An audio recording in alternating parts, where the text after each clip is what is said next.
If you have searched for information about what Medicare covers and found 3 different websites giving you 3 different answers, that is because this system is genuinely more layered than most explanations make it seem. One source might say Medicare covers hospital care and doctor visits. Another mentions gaps or out-of-pocket costs. And then you may come across terms like Part A, Part B, and Part 500 without a clear explanation of how they fit together. So it is completely reasonable to feel unsure about what is actually covered and what is not. Today we are going to go through Medicare coverage in plain English, based directly on official Medicare guidelines, so you can clearly understand how it works in your everyday life. I am Andrew, and I have spent time going through the official Medicare program guidelines to understand how coverage works in real situations. Everything we discuss today comes directly from Medicare.gov. Before we get into this, if you find this kind of plain language explanation of Social Security and Medicare rules useful, subscribe and turn on notifications. Every week this channel covers one benefit topic in the same straightforward format.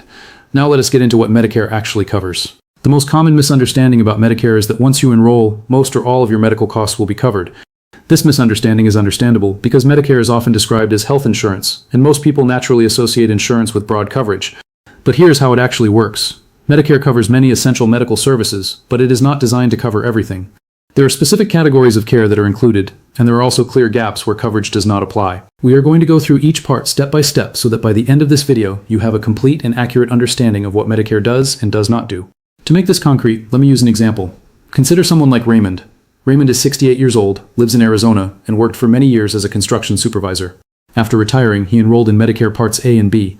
Raymond believed that once he had Medicare, his medical expenses would be mostly covered. Here is what was actually happening in his situation. When Raymond was hospitalized for a short stay, Part A covered most of the cost, but he still had to pay a deductible of over $1,600 for that benefit period. Later, when he visited a specialist and had outpatient tests, Part B covered about 80% of the approved amount, leaving him responsible for the remaining 20%. He also needed new glasses and routine dental work, which were not covered at all. This is not unusual. This exact situation comes up regularly, and understanding how Medicare is structured would have explained these costs in advance. Let us start with the foundation. Medicare is divided into different parts, and each part covers a specific type of care. According to the official Medicare guidelines at Medicare.gov, Part A is focused on hospital-related services. Part A covers inpatient hospital stays, skilled nursing facility care under certain conditions, hospice care, and some limited home health services. In simple terms, Part A helps when you are formally admitted to a medical facility. You might be wondering, does Part A mean you pay nothing for hospital care? The answer is no. While most people do not pay a monthly premium for Part A if they worked at least 10 years, there are still costs involved. For example, there is a deductible for each benefit period. In recent years, this amount has been over $1,600, and it can change annually. There are also limits on how many days are fully covered, after which daily costs may apply. Now that we understand Part A, we can look at Part B. Part B covers outpatient medical services. This includes doctor visits, preventive screenings, lab work, and durable medical equipment. This is the part of Medicare most people interact with regularly. Part B requires a monthly premium.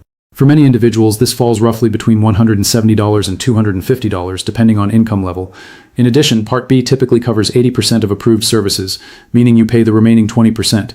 In Raymond's situation specifically, his doctor visits and tests were covered under Part B, but he still paid a portion of each service. You might be wondering, is there a maximum amount you pay under Part B? The answer is that original Medicare does not have a strict out-of-pocket maximum. This is one reason some people consider additional coverage. This next part is where things become more specific. Medicare does not cover certain services that many people expect it to. According to Medicare guidelines, routine dental care, vision exams for glasses, hearing aids, and most long-term custodial care are not included under original Medicare. In simple terms, if a service is considered routine or maintenance-based rather than medically necessary, it is often not covered.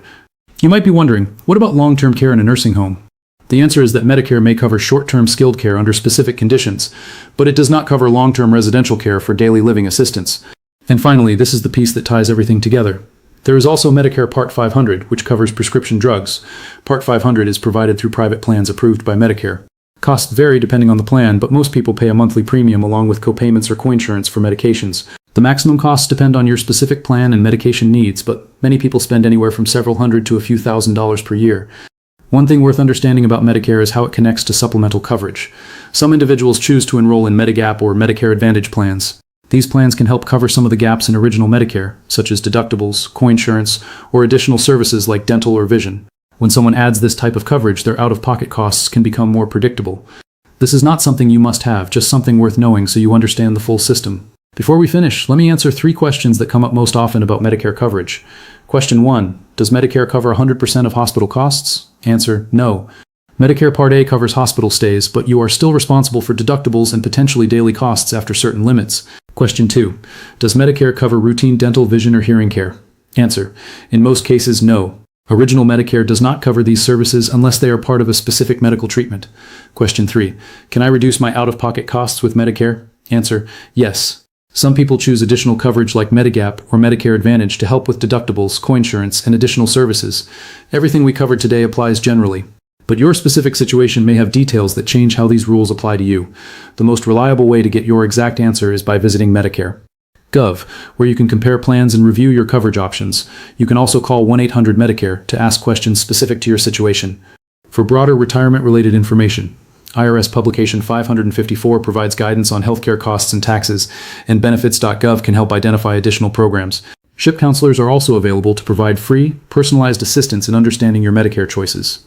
One factual note before we finish. Medicare and the SSA communicate by mail, not by phone calls demanding payment, not by text threatening coverage changes, and not by emails asking for personal information. If you receive communication like that, it is not from Medicare or the SSA. You can always verify any communication by calling official numbers directly. I am curious, was there a specific part of Medicare coverage that you found most unclear before watching this? Leave it in the comments. The most common questions become future videos. That is Medicare coverage explained as clearly as I can put it. If something is still unclear, the comment section is open and I read every question. If this was useful, share it with someone who had the same question. I am Andrew. I will see you in the next one.